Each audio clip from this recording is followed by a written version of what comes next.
if you are free. So thank you so much for staying. Thank you. Is there a chance to speak? It is? Yeah. Got something new to say?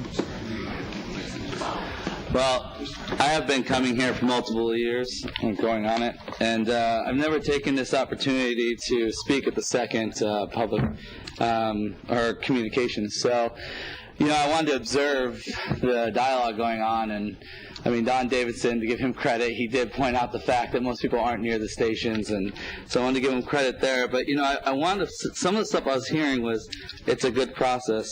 It's not that big of a problem. I mean, the downplaying is what I was hearing. Don't want to start from scratch. But Wallace brought up a good point. Neighborhoods need to be represented equally. I mean, you did come up with solutions creating subcommittees, but this is the initial build. You want to make sure it's a good core.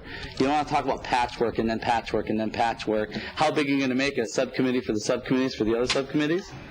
So, but that's not why I stay here. Actually, I wanted to stay and talk about you creating an event, a town hall, where people just come and speak to you about any concerns they have. The agenda shapes the dialogue generally. People come and say, these are the items we're speaking about today, and this is all we can stick to.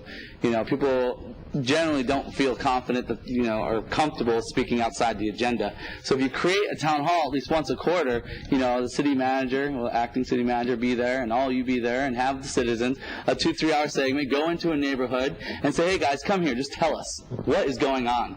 What do you think is a problem? What do we need to address? Because as you create the dialogue and you create the agenda, you're actually missing a lot of small things that don't get swept. They get swept under the rug because the process is moving so quickly. It's such a big machine that we have going. So that's the bulk of it. Just do a town hall once a quarter maybe. Go to the neighborhoods. Do this. Make this something that's a part of the charter of Bellevue. Because as we grow as a city, we're going to start missing a lot of small voices, which are going to, again, the neighborhoods won't be represented. So, anyways, thank you for here. Let me speak the second time. Hi, guys. My name is Alex Zimerman. We spoke with you every Monday. So, situation right now very simple. You look right now for new manager. So you spend a ton of money, hire somebody company, will find a new manager. As this new manager, nothing will be with management before. And I have a couple dozen complaints, speak with all management for the last 25 years. It's absolutely identical. Every manager will be survive. He not will doing job what is supposed to be doing, he will doing job what is can keep him comfortable. In another word, comfortable government. But government is a people.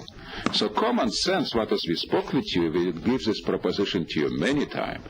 We have a manager who supposed to be every month have Q&A. Here, it's only one way what a citizen can control you, because I not believe you, and probably all America, 95% statistically not believe right now in government. It's a common business proposition. Because manager have one head only, and 25,000 Bellevue citizens have a 125,000 different head. So maybe my head little bit better in one direction than manager have everything. And I did this before. I bring 2 class action against government, and last class action for $100 million behalf of 50,000 people. What does this mean? This means my head work better than 1,000 and 1,000 people who work for government. So, StandUP-America, talked to you many times before, we have very simple proposition. It's a pure business proposition. It's a pure common sense. Manager, every month, supposed to be have Q&A here, and people can come to this and talking like every business is talking. You know what this means? And he my employee. It's not like a Microsoft or Boeing, you know what this means, what is I cannot touch. This guy work for me. He's my employee. We pay him $150,000 per year. It's a ton of money. He belongs to top 1%. So, situation very simple. This make totally different situation. Will change everything. Because when people can ask him what has happened in all small detail, people can control him and can control you. But this never happened before for 25 years. So why you don't doing this behalf of people, behalf of 125,000 Bellevue citizens? When this is a very simple point. He come every month, everybody knows this, day and time, and everybody will talk to him like supposed to be talking real businesses. We're all in business, one way or another. So why is this not doing this?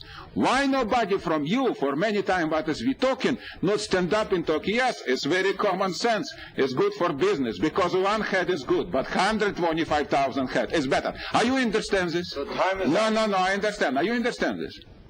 Time's up. Thanks. Anyone else speak? Thank you. Hi. I came late, so there's too much to say in 2 minutes or 3 minutes or 5 minutes or 10 minutes, so I'll try to make it as concise as I can. People don't remember the financial crash of 2007, and that's because the people that orchestrated it didn't want you to remember it. But during that crash, a lot of things happened. Our media became a monopoly, and that allowed all of the truth to be suppressed from that point on. And because they were caught manipulating, and what I mean by they is the Grand Casino, which I believed in so much. The reason everyone's on the Grand Casino is because most people lost their pensions. So basically what we had was the Great Deception, not the Great Recession. There was never a recession. There were several Great Deceptions. Each time they tried to do it, they got caught, and they had to straighten the economy out again. All of my evidence, they don't want anyone to see, so they took the Dow out of the newspaper, which is one of the perpetrators. There's just so many facts, and there's so much evidence that I have, and I'm being subverted and suppressed myself, because they do not want our lawmakers to know. And they do not want our police to know that they're also being manipulated. And because you're Mr. Wallace, I have to say your namesake is very pertinent to this story.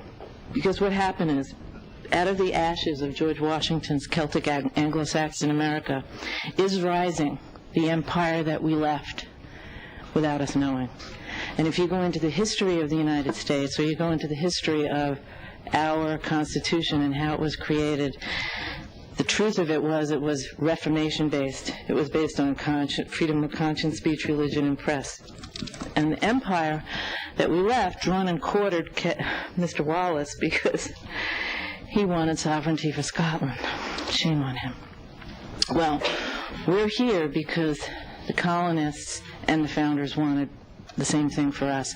But they never accepted it, and they created a synarchy, and they've been after us ever since. So we had the War of 1812, funded by the bankers. This just goes on and on.